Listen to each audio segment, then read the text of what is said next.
주님 계신 곳에 나가리 찬양 드리며 그 성소에 들어가 볼 때 잠깐 지나가는 화면이 하나 있었는데 우리나라에서 잘 나간다고 하는 그 어린 가수 만 18살밖에 안 됐는데 그 가수가 요즘 굉장히 뜨고 돈도 잘 번다고 그래요. 그 가수는 좋은 날이라는 이런 데뷔작으로 해서 굉장히 지금 뜨고 있습니다. 본명은 이지은이에요. 근데 예명이 뭔지 아세요? 아이유지, 아이유. 근데 왜 아이유라고 했느냐? 그거 제가 연구를 하고 물어봤어요. 그랬더니 아이는 나고 유는 너다예요. 내 노래를 통해서 나와 당신과 하나가 되자는 거예요. 오늘 이 생각을 하면서 오늘 말씀을 전하는 저와 여러분들이 하나가 되어서 하나님의 말씀에 귀를 기울이고 놀라운 은혜와 축복이 되는 하나 되는 역사가 있기를 주님의 이름으로 축원합니다. 요즘은 돈을 제일 많이 버는 의사들이 성형외과 의사들이랍니다.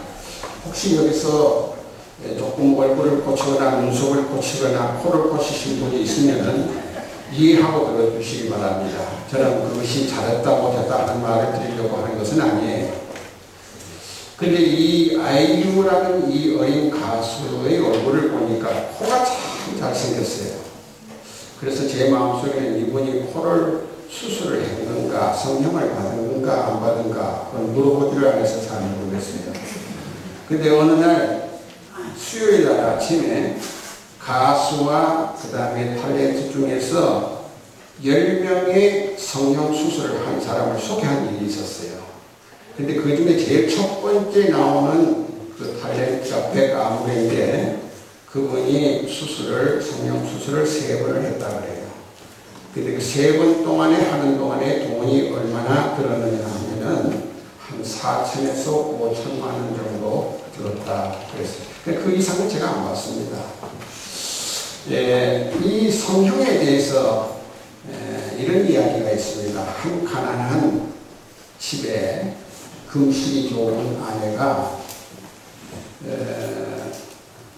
하루는 남편에게 찾아와서 내 얼굴을 여보 조금만 얼굴을 고치면 참 예뻐질 것 같아요. 그렇게 남편에게 동의를 구했습니다. 그래서 조금만 더 수술을 하게 되면 아주 예뻐진대요. 당신 예뻐지는 거 좋잖아요. 좋지. 그래서 남편이 나는 당신이 예뻐지는 것을 보면 참 좋은데 걱정되는 것이 하나 있다는 거예요. 그게 뭐냐 하면은 성형 수술을 해가지고 다음에 우리가 하나님 앞에 설 때 하나님이 그 얼굴을 못 알아보면 어떡하느냐. 아니 웃지도 않네. 하나님이 성형 수술을 여기 때 바르고 저기 때 바르고 세상에서는 보기에 얼굴이 좋아 보이지는 모르지만 하나님께서 못 알아보시면 어떡하냐. 왜? 자기가 지은 작품이 아니거든요. 그러니까 못 알아보실 수도 있지 않느냐. 그것은 남편이 그 의도가 어디에 깔려있는 것은 여러분 짐작하시기 바랍니다. 이런 이야기도 있어요. 성형에 대해서 이런 이야기가 있어요. 반대되는 이야기입니다. 한시도 순간도 입을 다물지 못하고 말하는 여자가 있어요. 앉으면 그냥 이 말이 쉽세요. 1년 12달 말을 한다 하더라도 하루가 부족할 정도로 말을 잘하는 분이 한 분 있었어요.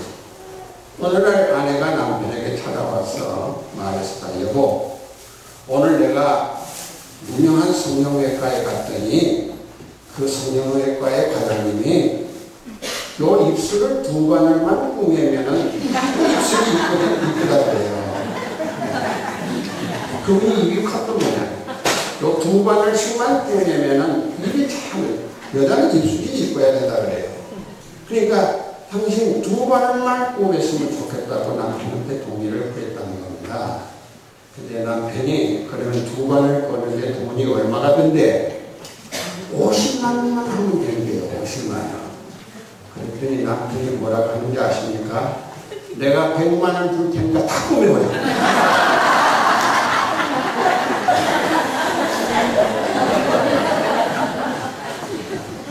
그 돈이 아깝지 않다는 게 당신은 입을 꾸며야 돼. 내가 잠을 잘 수가 없어. 저는 오늘 얼굴에 대해서 말씀을 드리려고 합니다. 우리가 머리끝에서 발끝까지 우리 사람에게는 구멍이 10개가 있대요. 10개가. 구멍이, 굴이 10개가 있대요. 그런데 이 몸의 위에 얼굴에 그 구멍이, 굴이 7개가 있다는 거예요. 그럼 여러분들이 각자 생각을 해보세요. 그 얼굴에만 7개가 있는데 그 중에 그 7개의 굴에 얼이 들어가 있다고 해서 우리는 이것을 얼굴이라 그렇게 말을 한답니다. 그 굴 속에는 얼이 들어있어서 이렇게 얼굴이라 그렇게 말을 한답니다. 저는 교판 생활을 해서 이 교단에 오랫동안에 교단에 생활했고 또 목사로서 또 한 15년 이상 그리고 학교 생활까지 합하면은 한 20년 이상 이렇게 강단에 서서 말씀을 전하는 사람이기 때문에 많은 사람들을 접하고 많은 사람들이 얼굴을 봅니다. 근데 그 많은 사람들이 얼굴을 보면서 특별히 눈에 띄는 공감대를 느끼고 눈에 띄는 얼굴이 있습니다. 그게 뭐냐 하면은 항상 웃음을 머금고 얼굴 환히 펴서 그 설교하는 목사님을 쳐다보거나 강의하는 그 선생님을 쳐다보는 학생이나 이 교인들을 보면은 뭔가를 그 갈망하려고 하는 그 은혜를 사모하는 그 모습이 그게 느껴진다는 거예요. 제가 수요일마다 굿모닝 병원에서 이렇게 암 환자들이 있는데 9층, 8층은 전부 다 거의 그런 사람들이에요. 그래서 다음 주에 가면 없어졌어요. 어디 가셨나? 이미 세상 떠나셨다. 근데 그분들에게 기도를 하러 갑니다. 요청을 해서 기도하는 분도 있고, 할 수도 있고, 또 기도를 또 거절하는 분도 있고, 기도를 해드릴까요? 하면은 해달라고 해요. 근데 딱 문을 열고 들어가면은 얼굴 보면 불쌍해요. 제가 그 호스피스 옷을 입고 들어가거든요. 들어가면은 성경책 들고 딱 들어가면은 뭔가를 끌어당겨요. 그래서 뭔가를 한마디 하고 싶고 기도를 받고 싶어 하는 그 모습이 참 아름다워. 이 설교를 해도 제가 그렇습니다. 여러분들이 정말 그 은혜를 사모하면서 목사의 얼굴을 쳐다보고 그 입에서 나오는 그 말씀에 심취해서 그걸 들으려고 하는 그 갈급한 그 모습을 보면요. 제가 마음에 대단히 좀 기쁨을 금할 수가 없고 다른 사람의 얼굴을 한 번 볼 때 그분의 얼굴을 두 번 보게 되더라고요. 여러분 대단히 아름다운 얼굴을 우리가 성경적으로 누구의 얼굴과 같다 그럽니까? 우리가 아름다운 얼굴을요, 가장 아름다운 얼굴을 우리는 저분은 천사의 얼굴과 같다 그렇게 말씀하시잖아요. 천사의 얼굴과 같다. 나는 여러분들이 천사의 얼굴처럼 아름다운 얼굴을 오늘 가지고 나가신 거랍니다. 네. 그렇게 하려면은 영적인 성형수술을 해야 돼요. 오늘 이 시간에 영적인 성형수술을 하기 위해서 여러분들이 앉아있는 거예요. 누가 해주시나? 성령께서 하시는 거예요. 저는 가위나 칼에 불과한 거예요. 오늘 여러분들에게 저는 오늘 읽은 본문 말씀을 통해서 이 스데반 집사님을 소개하려고 합니다. 오늘 15절에 있는 말씀 같이 한번 읽어보실까요? 15절에 영상 띄워주실까요? 예, 같이 봅시다. 시작.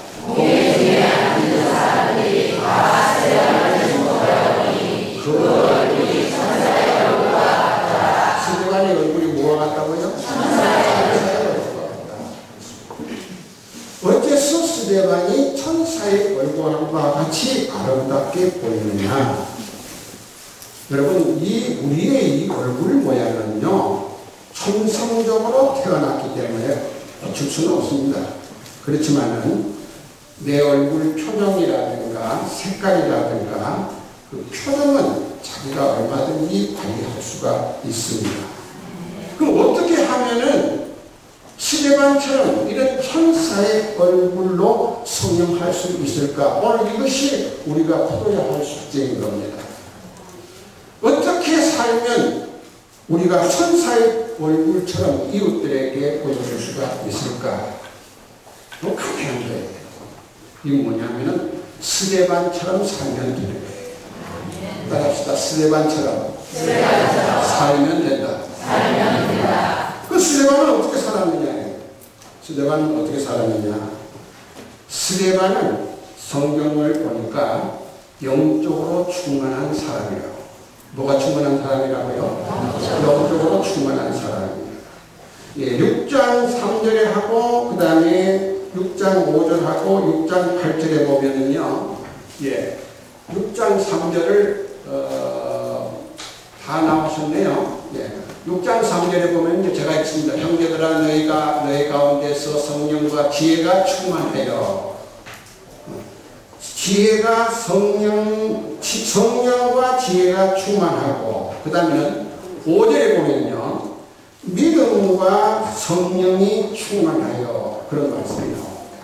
그 다음에 8절로 오늘 본문에 나오는 8절에 보면은 은혜와 권능이 충만하여. 그렇게 합니다. 여러분, 성령 충만함을 받으라 그러잖아요. 그런데 우리는 잘못 생각할 때가 있습니다. 모든 그 신학 사상이 그 신학을 배운 사람에 따라서 조금씩은 다릅니다만은, 내가 성령 충만하면 방언을 해야 되고, 성령 충만하면 무슨 기적을 행해야 되고, 성령 충만하면 얼굴이 그냥 뜨겁고 덩어리가 뜨거워야만이 성령 충만한 것만은 아니에요. 물론 그럴 수도 있습니다만은, 예, 이 성령 충만하게 되면요, 가장 이 성령께서 하시는 일은 뭐냐면 내 눈을 뜨게 하는 거예요. 무슨 눈을 뜨게 할까요? 영적인 눈을 뜨게 하는 거예요. 보지 못한 세계를 보게 되는 거예요. 그 영적인 눈을 뜨게 되는 거예요. 내가 성령 받고 성령 능력 받고 성령 권능을 받으면은, 충만함을 받으면은 내가 영적인 눈이 열리는 거예요. 그러니까 성령은 눈을 뜨게 해서 보게 하고, 그 다음에 믿게 하고 체험하게 하시는 거예요. 이 성령 충만함을 받은 사람들의 모습이에요. 그럼 뭘 보게 하느냐? 두 가지입니다. 제일 먼저는 자기 자신을 보고, 내가 성령 충만함을 보는 자신을 보고. 여러분, 처음 베드로를 시몬이죠. 원래는 부르실 때에 베드로가 밤새도록 고기를 잡아서 한 마리도 잡지를 못했어요. 그래서 해는 뜨기 시작하고 집으로 돌아가려고 할 때에 예수님께서 거기 오셨어요. 예수님이 베드로의 배를 좀 빌린 거예요. 그게 강대상이 된 겁니다. 그리고 언덕에 있는 사람들이 많이 예수님을 따라갔어요. 예수님께서 말씀을 전했어요. 많은 사람들이 감동을 받았습니다. 근데 배를 빌렸던 예수님께서 네가 그물을 깊은 데로 던져라. 밤새도록 고기를 잡았지만 잡지를 못했어요. 근데 이 베드로가 그 말씀에 따라서, 예수님은 원래 직업이 목수잖아요. 베드로는 갈릴리 바다에서 고기잡이에 이골이 난 아주 베테랑급입니다. 그런데도 이 베드로가, 선생님, 내가 밤새도록 그물을 던졌지만 한 마리도 잡지 못했지만 말씀에 의지해서 제가 그물을 깊은 데로 던졌어요. 만선이 된 거예요. 그 기적을 보시고 또 배를 들려서 말씀을 전했을 때 그 말씀을 통해서 받는 그 감동을 보고 베드로가 이분은 범상한 분이 아니시다. 영적인 눈이 열린 거예요. 그래서 예수님 앞에 무릎 꿇고 주여 나를 떠나소서. 왜? 당신이 내 앞에 있는 것이 도저히 내가 있을 수가 없다는 거예요. 왜? 나는 죄인으로서이다. 나는 죄인. 자기가 죄인인 것을 발견합니다. 이 성령을 받으면, 말씀을 통해서 성령 충만함을 받으면은 나 자신을 보게 됩니다. 내가 죄인인 것을 알게 됩니다. 그래서 내가 나아진 거예요. 여러분, 예수 믿는 사람들이요, 가장 중요한 것은 예수님께서 말씀하신 대로 너희는 내게 와서 배우라. 뭘 배우느냐? 마태복음 11장 28절에 보면은 온유와 겸손을 배우라. 온유라고 하는 것은 인간관계에서 나오는 말씀만이고 부드러운 말인 것이고, 겸손이라고 하는 것은 하나님 앞에 낮아지는 거예요. 왜 낮아집니까? 위대하신 하나님 앞에 나는 벌레만도 못하다는 이야기예요.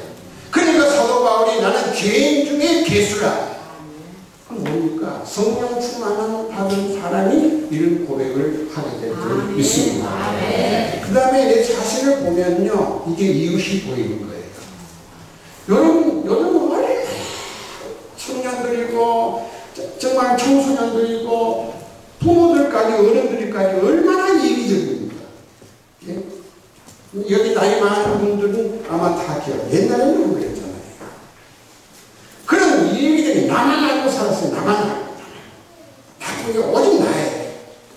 그러다 성령 충만함을 보고 내 자신을 보게 되면 다음에는 상대를 보게 배려할 줄 알고 사랑할 줄 알고 그리고 위로할 줄 알고 그리고 그를 위해서 중보 기도할 수 있는 이웃이 보이기 시작한다는 이야기예요. 내가 어떻게 성령 충만함을 하실까 있을까? 마태복음 예수님께서 첫 번째 산에 오셔서 하신 이 상상수훈이 있어요. 그 중에 제일 첫 번째 나오는 것이 팔복이 있어요. 여러분, 마음이 가난한 자는 복이 있나니 천국이 저희 것이요. 그 팔복 쭉 보면요, 그 복이요, 하나님께서 주시는 복이 물질의 복이 아니에요. 참 보면 영적인 축복이에요. 제가 목회를 할 때에 시골에서 어느 집사님이 그 안수 집사가 됐는데 저보고 하는 이야기가 이래. 목사님, 제가 처음에 예수 믿을 때 뭐 때문에 믿는지 아세요? 뭐 때문에 믿느냐? 어떤 사람이 예수 믿으면 복 받는다 그래서 그럼 나도 좀 복을 받아서 부자가 되고 싶어서 예수를 믿었대요. 그러나 성경을 알고 예수를 깊이 믿고 신앙이 성숙해지니까 그것이 아니다. 여러분, 물질적인 축복은요, 세상 사람들도 다 그런 부를 누릴 수가 있는 겁니다. 우리가 정말로 하나님 앞에 받은 복은 신령한 축복이에요. 스데반은요, 주변 사람들에게로부터 말이죠, 많은 칭찬을 받고 살면서 그 천사의 얼굴로 그렇게 많은 사람들에게 영향을 끼친 사람이에요. 초대교회의 7기차를 뽑을 때에 그 기준이 어디 나오느냐 하면 3절에 나오는데요. 3절에 보면요, 너희 가운데 성령과 지혜가 충만하여 칭찬 듣는 사람 7을 택하라. 그렇게 해놓고 그 말씀 다음에 제일 먼저 등장하는 인물이 스데반이에요.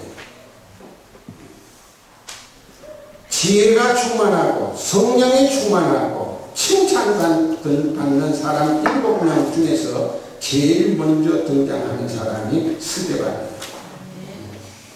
여러분, 세계적으로 가난한 가난한 사람에게 집을 지어주는 단체를 우리가 헤비다트 운동이라 그렇게 말하죠. 이 운동을 처음에 이렇게 벌린 사람이 누구냐 하면은 밀러 풀러라는 사람이에요. 이 사람은 본래 법대 출신이에요. 그리고 친구들과 함께 회사를 만들었습니다. 설립을 했습니다. 그 친구들하고 사업을 하다 보니까 사업이 잘 됐어요. 날개에 돋친 듯이 물건이 잘 팔렸습니다. 돈을 말이죠. 삼태기를 긁어 모으듯이 그냥 긁어 모은 거예요. 재미가 있었어요. 돈 긁어 모으는 재미. 근데 돈 모으는데 미칠 거예요, 이 사람은. 근데 어느 날 부인이 돈만 알고 있는 남편하고서는 도저히 살 수가 없으니까 이혼 증서를 가져서 도장을 찍으랍니다. 이혼하겠다. 난 돈도 필요 없다. 난 당신이 원하는 것이 돈이 필요치 않다. 청력병력 같은 소리를 듣고 아무 설득을 해도 이혼 안 할 수밖에 없는 그런 사람. 완전히 그 마음이 돌아섰어요. 이 풀러는 이혼을 당한 거예요, 여러분. 이혼을 당한 다음에 정신이 그때 걱정이 나는 거예요. 눈을 뜨기 시작해요. 재산을 정리를 다 했어요. 그럼 다선단체에다가 재산을 전부 다 이렇게 기부를 해버렸어요. 그리고 마음속에 생각한 것이 가난한 사람들을 위해서 집을 지어주는 헤비다트 운동을 벌인 거예요. 돈을 모금해가지고 가난한 사람들을, 뜻 있는 사람들과 함께 가난한 사람에게 집을 지어주는 그런 일을 시작한 것입니다. 추운 겨울에도 무더운 여름에도 꾸준히 집을 지어주고, 그러니까 이것이 신문과 방송국에 글을 이렇게 취재하고 칭찬이 자자하는 더 힘이 나는 거예요. 그런데 그런 사람의 그 얼굴이 싱글벙글하지 않겠습니까? 천사의 얼굴처럼 보람된 일을 하게 되니까 천사의 얼굴처럼 변했다는 것입니다. 여러분, 칭찬받는 사람은 얼굴이 천사의 얼굴과 같이 아름다운 얼굴로 될 줄 믿습니다. 그럼 어떻게 칭찬을 받아야 될까? 어떻게 하면 내가 칭찬을 받을 수 있을까요? 영국의 심리학자인 마이클 비거일이라고 하는 사람이 우리 인간에는 친화 욕구라는 것이 있다는 거예요. 무슨 욕구요? 친화 욕구. 좀 가깝게 사귀고 싶은 그런 욕구가 있다는 거예요. 그러니까 가깝게 사귀고 친화 그 욕구를 충족을 하려면 네 가지를 지적을 했는데, 하나는 뭐냐면 미소, 스마일. 사람을 볼 때 웃으면서 웃는 얼굴로 대하는 거예요. 그러면 충분히 하는 거예요. 그리고 사람을 볼 때에 눈과 눈을 마주치잖아요.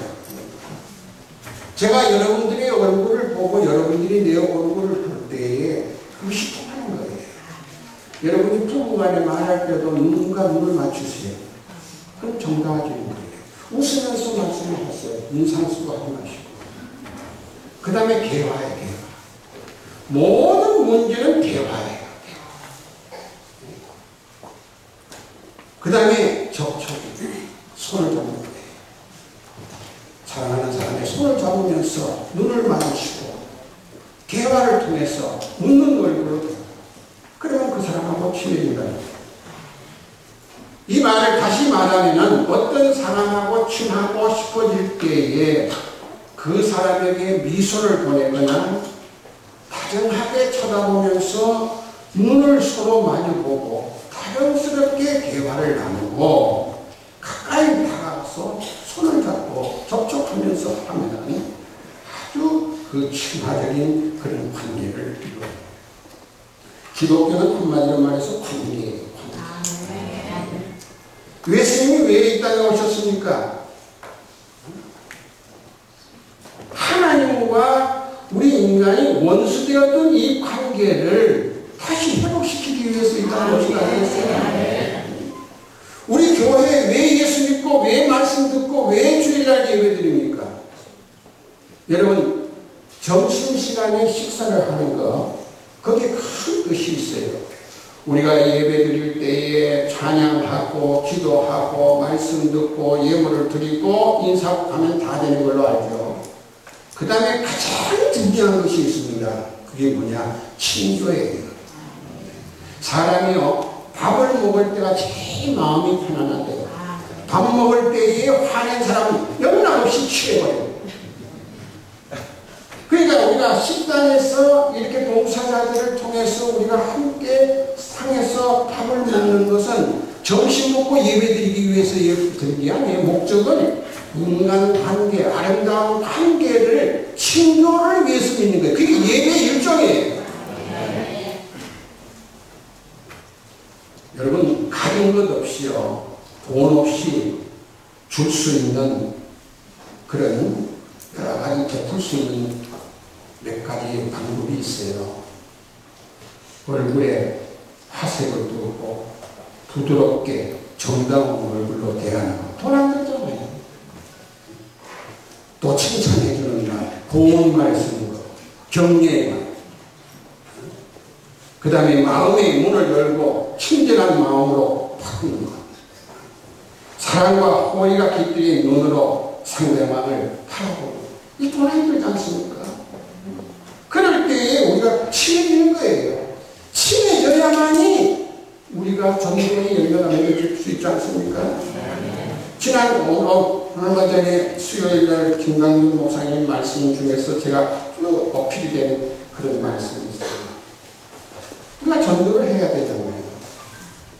전도와 증인을 달리 해석을 하셨어요. 그러니까 우리가 증인이 되거나 전도를 하기 위해서는 제일 중요한 게 뭐냐? 그 전도의 대상자와의 관계 개선이에요. 이게 안 이루어지면 전도가 안 되는 거예요. 여러분, 스데반이요, 순교할 때에 하늘 문이 열리며 하늘의 세계를 보았다고 했습니다. 이 말은 뭐냐면은 보이지 아니하는 영적인 세계를 보았다는 이야기입니다.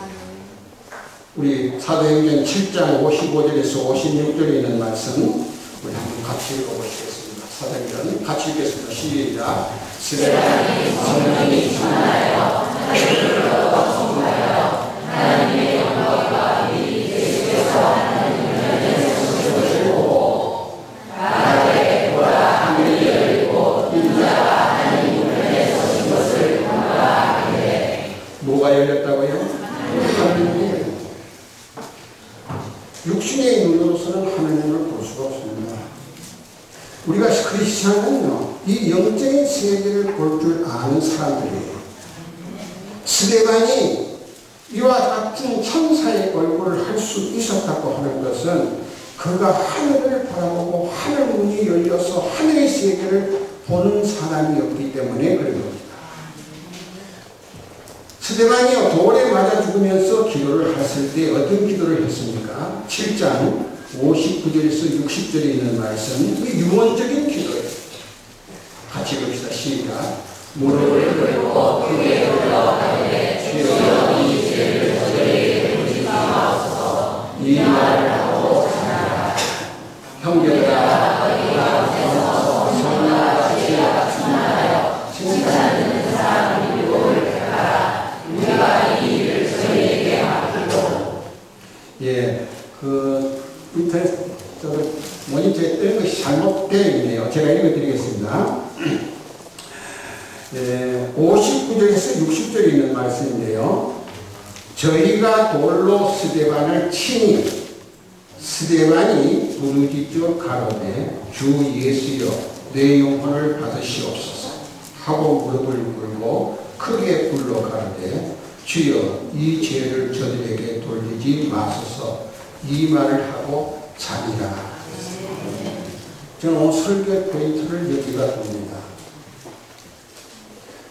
자, 마가다락방에서 120문도가 성령을 받았어요. 그 성령이 시각적으로 청각적으로 체험을 하게 됐습니다. 그래서 성령 충만함을 받게 되고 방언을 하게 되고 능력을 받았어요. 여러분, 전도도요, 성령이 너에게 임하시면 너희가 권능을 받고, 그게 중요한 겁니다. 성령 충만을 받고 권능 받지 않으면 전도 안 됩니다. 그 다음에 뭡니까? 사도행전 1장 8절에 이 말씀이에요. 성령이 너에게 임하시면 너희가 권능을 받고, 그 다음에 예루살렘과 유다와 사마리아와 땅 끝까지 이르러 내 증인이 되리라. 하나님의 증인이 되려면 성령의 능력을 받아야 됩니다. 그 스데반이 성령 충만함을 받았어요. 받았는데 베드로는 성령 충만함을 받아서 밖에 나가서 사람들 앞에 설교를 했더니 마음을 찢으면서 어찌하면 되겠느냐 그러면은 너희가 회개하고 침례를 받아. 그러니까 회개하고 주님을 영접하고 침례를 받은 사람이 3,000명이 있었어요. 그래서 이 기독교는요 12명에서 120명으로 120명에서 3,000명으로 3,000명에서 5,000명으로 성경이 기록됩니다. 그 다음에는 수를 셀 수 없기 때문에 숫자가 나오지를 않아요. 베드로는 그때에 설교 한 번 하고 3,000명이 회개하고 침례를 받았어요.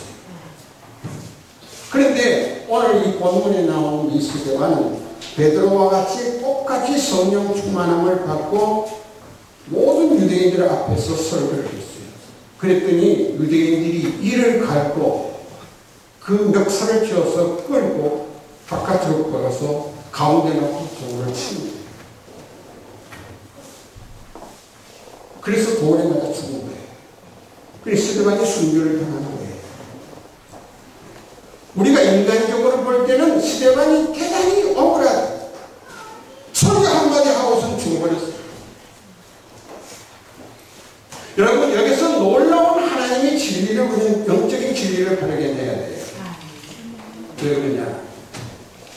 스데반을 죽일 때에 그때에 사울이라고 하는 아주 유대주의자 바리새인 중에 바리새인 베냐민 지파의 사람 가말리 문화생 아주 뜨겁게 하나님 앞에 충성하는 그런 사울이라고 하는 사람이 있었어요. 이 사울의 마음속에는 예수님을 추종하는 사람들은 전부 잡아서 옥에 가둬서 실을 말려야 이 하나님의 세계가 완성해질 것을 알았던 이것이 의로운 줄 알았던 거예요.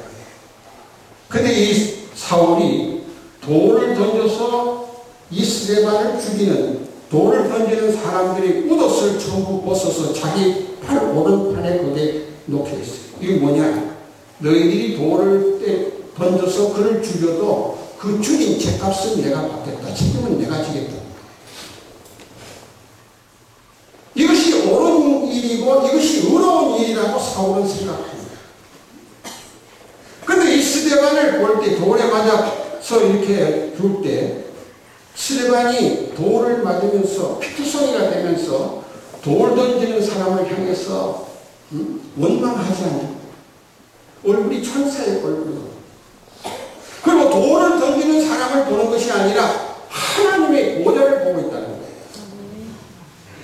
그리고 마지막에 죽을 때에 숨이 넘어갈 때에 그 원수 같은 돌 던지는 사람을 향해서 저들이 알지 못해서 그러니까 저들의 죄를 용서해달라고 기도하는 거예요.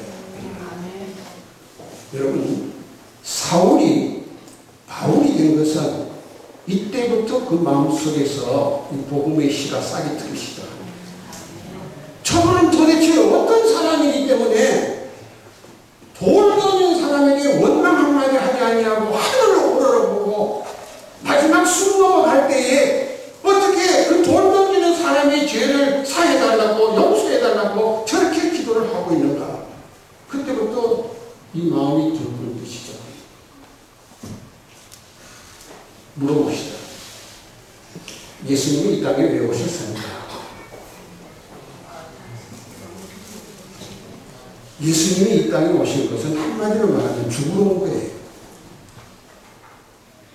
하나님의 위안이 떨어져서 썩으면 하늘 열매를 맺는다는 말씀이 진리입니다. 예수님이 이 땅에 인간의 몸으로 와서 죽지 아니하면 인간을 구원할 도리가 없어요. 하나님으로부터. 그래서 예수님께서는 십자가의 가상신에서 마지막에 뭐라고 하십니까? 다 이루었다. 다 이루었다. 내가 이 땅에 온 목적을 다 이루었다. 하늘 아버지의 뜻을 다 이루었다. 스데반은 이 땅에 왜 왔을까요? 한 사람의 사울을 바울되게 하기 위해서 이 땅에 왔고, 그 사울을 바울되게 해서 바울이 이방의 전도자로 선교사로 신약성경 13권을 쓰는 이런 사람을 만들기 위해서 바울을 위해서 이 땅에 왔고, 바울을 위해서 희생하고 순교한 거예요. 이것이 스데반의 사명이에요.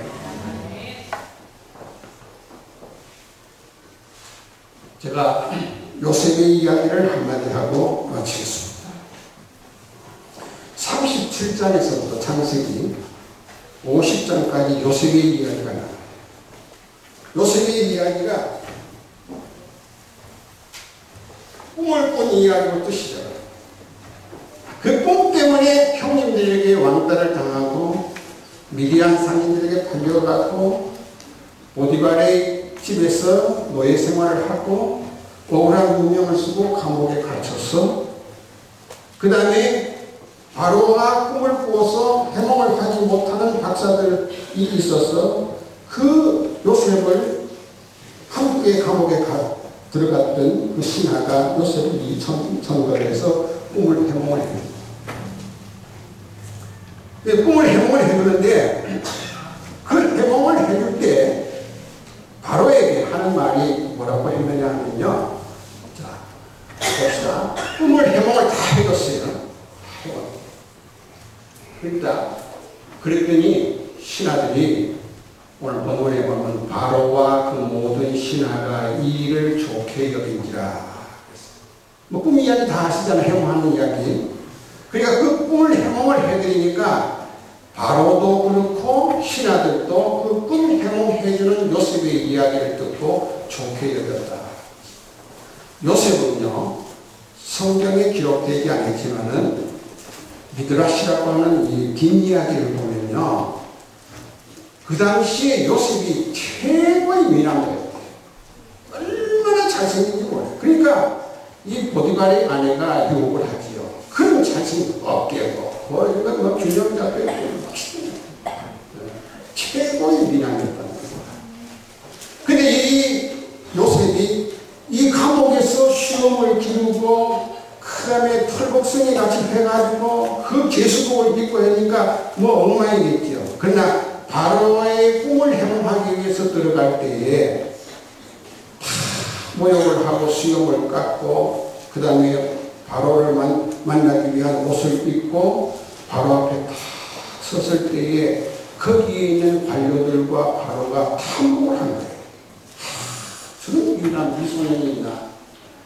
히브리인이라고 하는 것은 굉장히 그 유대 사람들을 멸시하는 투로서 히브리인이라고 해요. 저 히브리인 중에서도 저런 미남이 있구나. 그래서 그 요셉의 얼굴을 보고서 바로와 신하들이 마음에 움직이기 시작합니다. 그래 그 꿈을 다 해몽을 해주고 나니까 이 바로가 뿅 가는 거예요. 그 다음 봅시다. 같이 읽읍시다. 시작. 바로가 그 신하들에게 바로같이 하나님의 신이 강구한 사람을 우리가 얻을 수 있어요 하고, 요거 중요합니다. 바로는 우상을 섬기는 왕이에요. 근데 요셉의 꿈 해몽과 요셉의 모습을 보고서 하는 말이, 이와 같이 하나님의 신이 감동한 사람을 우리가 어찌 얻을 수 있겠느냐. 바로의 입에서 이런 복음의 이야기가 나오는 거예요. 너는 너가 믿는 하나님의 신이 감동한 사람이구나. 이런 사람을 우리가 어찌 얻을 수 있겠느냐. 여러분, 천사의 얼굴을 가지고 나가라고 하는 말은 여러분들이 예배를 드리고 마을로 갔을 때, 직장에 갔을 때의 이웃과의 관계 속에서 믿기 아니하는 이웃들이 여러분들의 모습을 보고 하나님의 신이 감동한 사람이라는 이런 칭찬받는, 이런 감동을 줄 수 있는 그런 성도 여러분들이 될 수 있기를 주님으로 축원합니다.